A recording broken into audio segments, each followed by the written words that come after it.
Hey everyone. F asked if some of us here at FPP would step in for him and do F-bomb videos, and I figured I'd give a shot at it. My name is Jeremy Freed, and I am a voice actor, and I also do some audio and video editing for the studio. I've been with the studio for about 2 years, and yeah, let me just show you a little bit what I do. Um, So here's my isolation box. It's not really a booth, but yeah, the microphone is in there behind the pop filter, and yeah, so I talk in that end, and it goes through and comes out here, and I send that off to some very smart people who mix it with pictures, and cartoons come out. And that's pretty much what I do for the studio. And so I figured I'd just take a little bit of time too and just give some thoughts about what it's like. So I've done quite a bit of voice acting over the years for indie projects, and I've seen varying levels of success. And there's just something different about what's happening here at FPP. At Fountain's Pen, there is a lot. For one, they're actually getting things out the door. That's a lot more than so many indie projects wind up doing. They don't end up with a finished product most of the time. But this studio has produced several finished products, and they're good quality products too. They're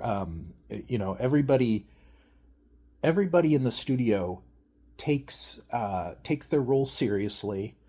They put in the effort, and if you've seen any of the cartoons, if you haven't, I strongly suggest you check them out. But they're high quality productions. They're very short. They're bite size, things that we can handle. But we don't we don't sacrifice quality, and it's uh, we're actually producing things, and also if you look in behind the scenes, at a lot of indie productions, there's not communication. There's the 80-20 rule, where the last 20% of the work is 80, or the last 20% of the progress is 80% of the work.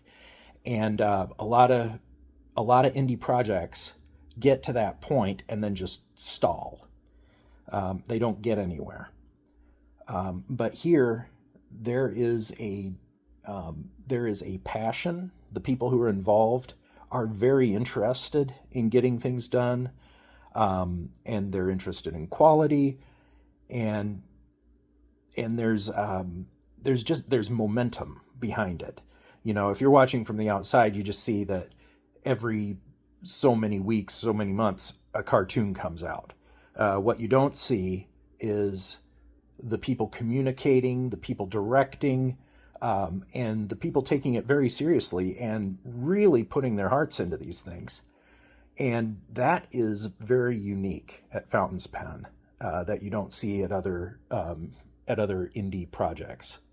So I just wanted to point that out. The other thing is, something that always comes up is, no, we're not paid here to work at Fountain's Pen. And the first thing that occurs to people's minds is, well, you're working for exposure then, and exposure doesn't pay the bills. Well, I can tell you, having worked in indie projects, as a voice actor, especially when I started out, I know what it is like to work for exposure. Like many other people who have walked this path, I know what it's like to have worked for exposure and learned why you don't do that. Okay, so there's just a different flavor to that sort of thing than what you're getting here. At Fountain's Pen, we're not working for exposure. We're working for experience. and there's a huge difference there. Fountain's Pen doesn't make any big promises. They're not, oh, we're going to be the next big thing and your name is going to get out there and then you're going to get all kinds of jobs and that's going to be worth it. The promise Fountain's Pen makes to people is we're going to make something and you get to be part of it. And in the end, you'll have your name on this quality finished production, and you can do with that what you want. You'll have a credit. You can put that in a resume. You can put it on a website. You can link to it. That's the promise. Okay, is that you get to be part of a project, because a lot of times, F has explained multiple times. It's the chicken and the egg problem, that you need experience to get hired, but you can't get experience without getting hired first. So this is just that opportunity to say, hey, we're making things in a low stakes environment, and you can just be part of that if you want to. And if you do your part, your name is on it. And I've just been very proud of the productions that I've had my name in, and I know everybody else has too. There are some real superstars here, especially in the animation community. Something else that F accomplishes with these is he dispenses his Gen X wisdom, and I am also a Gen Xer. F has a few years on me, but not a whole lot. I'm a later Gen Xer.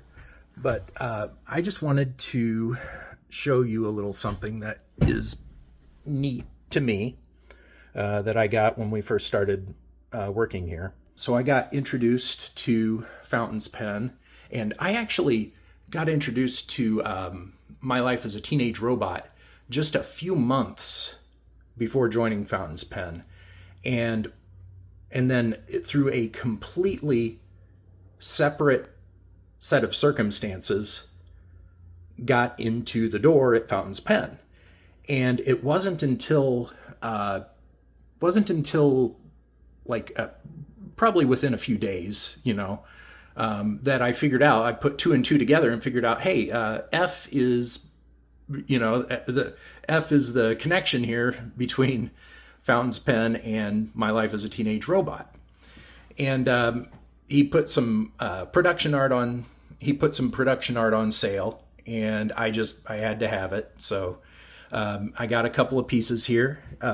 These are production pencil and paper storyboards of an episode that you can actually watch, which happens to be right here. And this is just really neat to me. I hung this by my workstation because you can look at it and realize that, okay, this, aside from probably a meeting in a writer's room, where the episode was initially talked about, this was the first time pencil touched paper to make this scene happen. Okay. And you see here, and actually if you watch the scene, there are some slight differences between, dialogue and sequence that probably got ironed out in later revisions of the storyboard. But this is where it all started, and it's simple shapes, just the sketch of the idea. That's what a storyboard is supposed to be, and it's just a reminder to me that everything starts somewhere. You don't get anything done unless you put the pencil to the paper, or, nowadays you put your fingers on the keyboard, on the mouse or Cintiq or whatever people, whatever you happen to be using. And And that applies not just in cartoons, but in everything else in life. If you're, you're making your own cartoon, if you're writing a screenplay or a novel or a presentation at work or just even your math homework, you've got to start somewhere. You got to put the pencil to the paper.